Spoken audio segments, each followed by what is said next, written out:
C'est une scène qu'on aurait préféré imaginer impossible, une interpellation policière lors de laquelle des propos racistes sont tenus par des policiers. Cette scène, elle s'est bien passée, elle s'est passée dans la nuit de samedi à dimanche à l'Île-Saint-Denis, une commune de Seine-Saint-Denis à côté de Paris. Cette scène, elle a été filmée par des habitants de la ville, puis transmise à des journalistes qui l'ont diffusée sur leurs réseaux sociaux, notamment Taha Bouhafs sur Twitter, et on l'accueille dans À l'air libre. Bonjour Taha Bouhafs. Bonjour, merci de l'invitation. Avec plaisir. Vous êtes journaliste pour le site d'information Là-bas si j'y suis. Je résume ce qu'on sait pour l'instant des faits. Selon la préfecture de police, la police intervenait pour interpeller un homme soupçonné dans le cadre d'une affaire de vol en Réunion. Le suspect aurait sauté dans la Seine pour fuir et la suite, la voici en vidéo et on en parle juste après.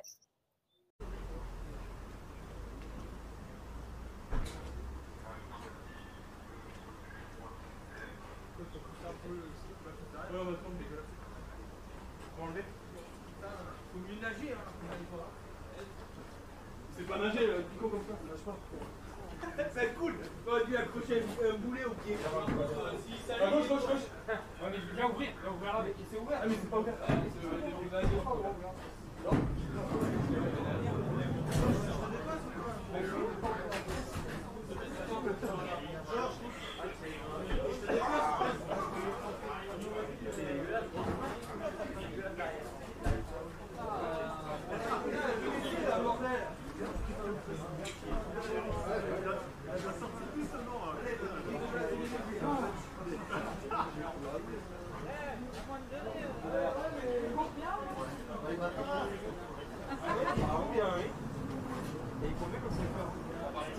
Mais lui, c'est jeté direct à la Seine, ce con. Georges. Ouais. Tu mets pas de boss, tu mets des menottes. Ouais. Tu récupères après. Ah mais putain, mais non, non mais je suis pas avec eux pour ça.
Alors Taha, vous avez publié cette vidéo sur votre compte Twitter. Elle a fait, je crois, déjà plus d'1 million de vues.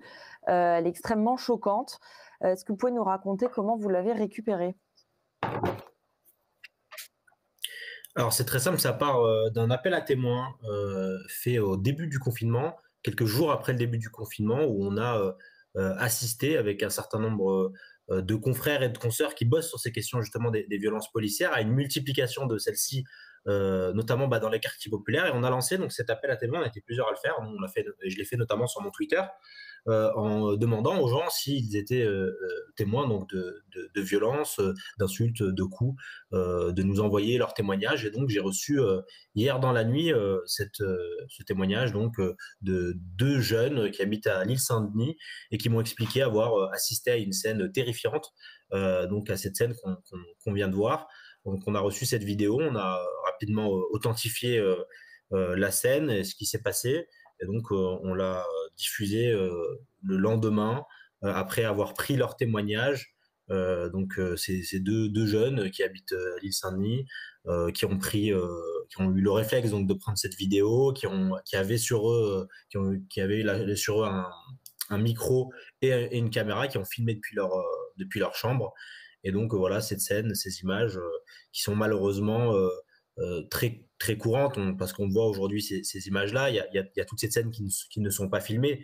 J'ai discuté notamment avec des jeunes du quartier hier après-midi qui me disaient mais mais ça c'est normal. Enfin, tous les jours, les mecs, ils nous parlent mal, Bico. Enfin, tu vois, c'est pas un truc qui est rare. Donc, c'est des scènes de violence malheureusement qui sont anodines aujourd'hui dans les quartiers populaires. La police est gangrénée par tout un tas de nervis d'extrême droite qui tiennent ce genre de propos assez régulièrement. Et malheureusement, c'est pas nouveau. Justement, les propos sont effectivement extrêmement choquants. Bico, ce sont des mots qu'on voudrait oublier, qui ne devraient plus exister dans le langage courant.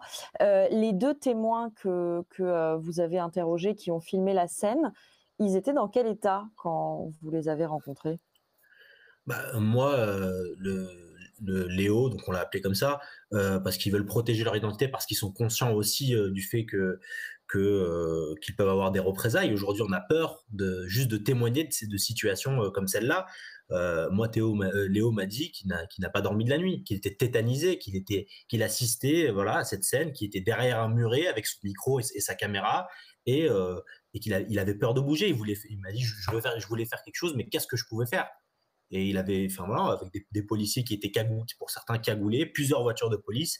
Et donc, c'était pour lui aussi un moment assez éprouvant. Et donc, on parle de la violence des mots, mais il y a aussi la violence des coups. Léo, quand il témoigne, il me dit il y a clairement des coups qui sont partis et des cris de douleur de ce jeune. Donc, on parle beaucoup là des mots, mais ce jeune a apparemment aussi subi des violences.